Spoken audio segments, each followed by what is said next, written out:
Ashama hordoftoota chaanaalii keenyaa baga nagaan gama chaanaalii keenyaa uftan isiniin jenna.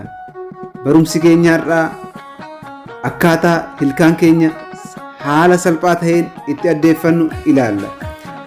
Akkaataa armaan gadii ani isin garsiisu kanaan wantootuma salphatti naannoo keenya argachuu dandeenyuun qopheeffannee bulii 15 keessatti dawaa ilkaan keenya nu addeessu haaluma salphaa ta'een akkaataa itti qopheeffannu ilaalla. Kanaaf tartiiba armaan gadii kanaan akka qopheeffattan abdiin qabaa. Bulii 15 keessatti jijjiiramallee akka argattan abdiin qabaa. Viidiyoo kana tartiiba armaan gadiitiin na hordofaa. Viidiyoo keenya asumaan like, share gochuu hin dagatinaa.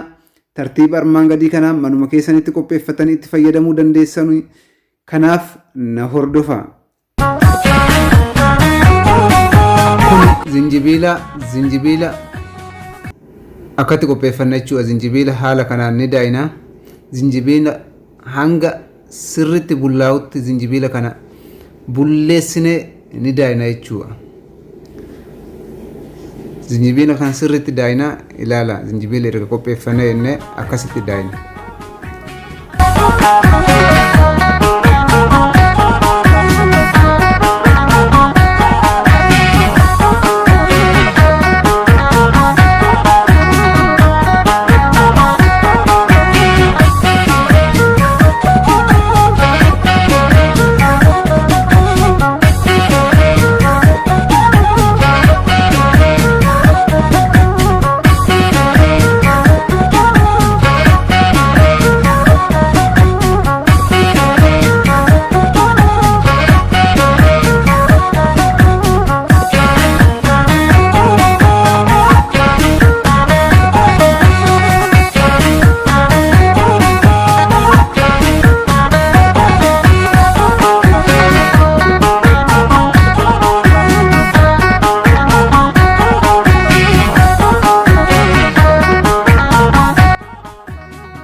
Erga zinjibiila haala kanaan sirritti bulleessine sirritti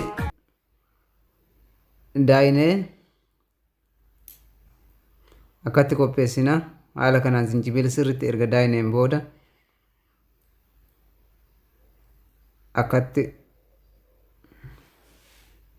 haala kanaan erga qopheessine soogidda kuni soogidda itti neena jecha. Kuni soogidda haala kanaan erga qopheessine soogidda itti neena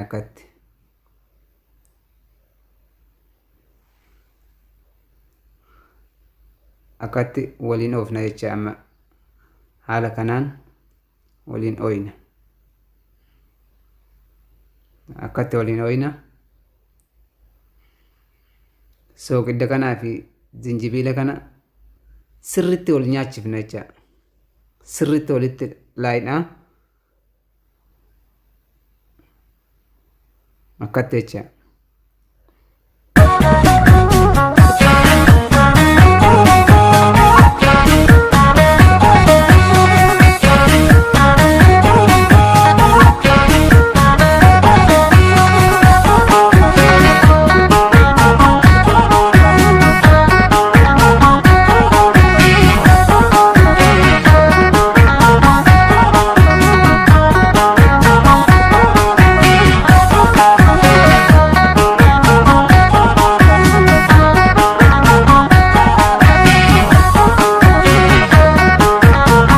Haala kanaan wal nyaachifnee amma loomii qopheeffanna.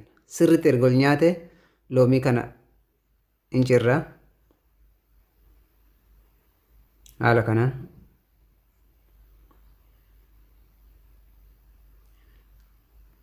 amma loomii itti neena jecha.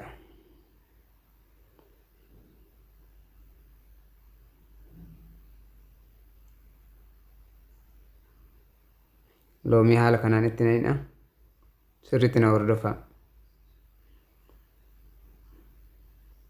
Haala kanaan itti fayyadamtanii jennaan sirritti bulii 15 keessatti ilkaan keessan bu'aa isaanii gartuu jecha.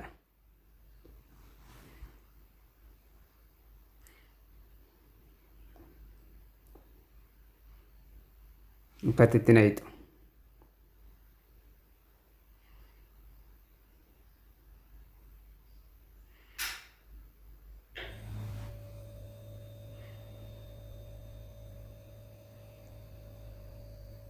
Amma loomii fi zinjibiila kana wal nyaachiftu ammallee deebistanii waliin ooyitu. Akkatti waliin ooyitu jecha.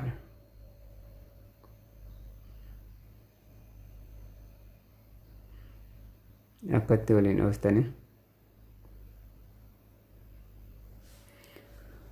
Amma waan kana signaalii kana ni qopheeffattanii ammallee signaalii kana salphumatti argachuu dandeettanii faarmaasii feetanii yoo feetan suuqa tokko illee ni jira.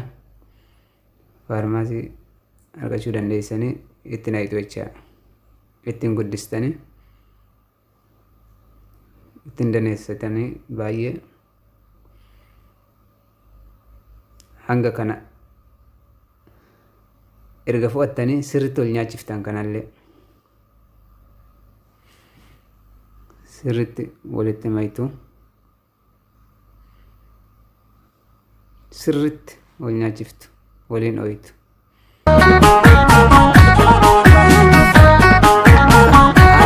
Erga sirriitti wal nyaachiftanii yeroo hundaa'u ganamaa fi galgala rigaa'an waan kana fayyadamtu jecha. Waan kana yoo fayyadamtan parsantii dhibba wanti kun bulii 15 keessatti bu'aa isaa arguu ni dandeessanii. Hordoftoota fi dhaggeeffattoota chaanaalii keenya subscribe, like, share gochuu hin dagatinaa. Parsantii dhibba waan kanatti yoo fayyadamtan bulii 15 keessatti bu'aa isaa arguu ni dandeessanii. Galatoomaa hedduu galatoomaa waan nu hordoftaniif galatoomaa. Barumsa keenya har'aa asirratti xumurra. Barumsa birootiin hanga walitti deebinutti nagayaan nu tura.